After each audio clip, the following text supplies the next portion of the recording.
Assalamualaikum warahmatullahi wabarakatuh. Tabi pun. Selamat pagi anak-anak. Hari ini kita akan belajar bahasa Indonesia tentang teks narasi atau cerita fantasi. Yaitu tentang berkreasi dengan teks cerita fantasi.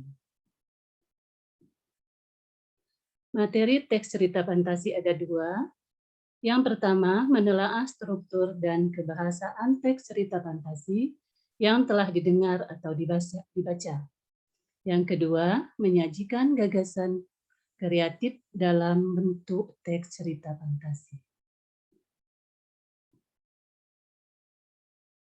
Pada pertemuan sebelumnya, kita sudah membahas materi mengidentifikasi unsur-unsur teks cerita narasi atau cerita fantasi yang telah didengar atau dibaca.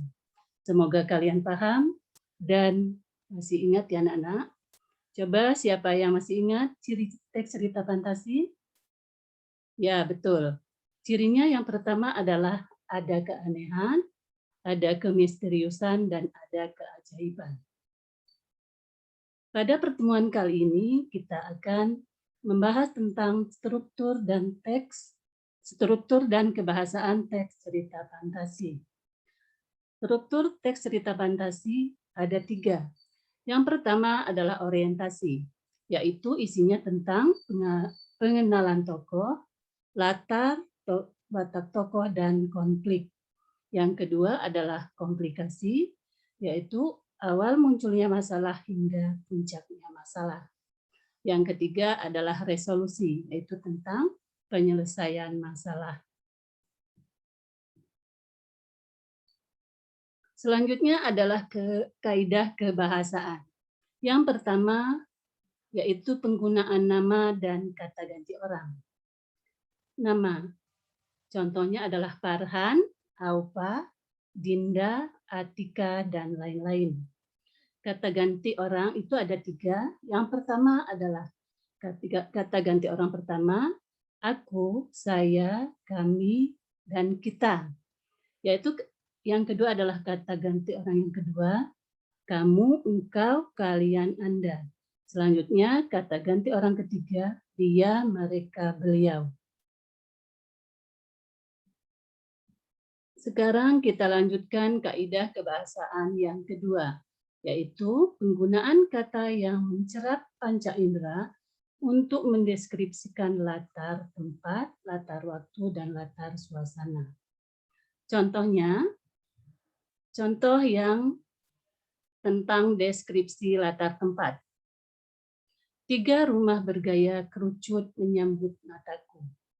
Ketika aku memandanginya satu persatu, ternyata rumah itu memiliki model yang sama. Hanya satu hal yang membedakan ketiga rumah itu, yaitu warna pintunya. Di sini dijelaskan bahwa yang menandakan teks latar tempat yaitu rumah bergaya kerucut. Itu dihasilkan oleh cerapan mata indera atau penglihatan. Yang ketiga, kaidah kebahasaannya yaitu penggunaan pilihan kata dengan makna kias dan makna khusus. Contoh, seluruh pasukan Nagata sudah siap hari ini. Nagata membagi tugas kepada seluruh panglima dan pasukannya. Sejarah besar akan terukir di hati seluruh binatang. Mereka akan berjuang hingga titik darah penghabisan. Keterangan yang menunjukkan bahwa itu ada kata kias, makna kata kias dan makna khusus, contohnya adalah terukir adalah termasuk kata kias, sedangkan makna khususnya adalah terkenang, teringat terus. Contoh yang kedua adalah titik darah penghabisan, itu termasuk kias, sedangkan makna khususnya adalah sampai mati. Selanjutnya yaitu kaidah kebahasaan yang keempat, yaitu penggunaan kata sambung penanda urutan waktu. Contohnya, setelah itu, kemudian, sementara itu, Bersamaan dengan itu, ketika dan sebelum. Kaidah kebahasaan yang kelima yaitu penggunaan kata ungkapan keterkejutan. Contoh, tiba-tiba seorang alien berukuran lebih besar datang. Contoh yang kedua, tanpa diduga buku terjatuh dan dari halaman buku terbuka menyeret Nabila pada dunia lain. Sekarang kaidah yang terakhir yaitu yang keenam, penggunaan kalimat langsung berupa dialog.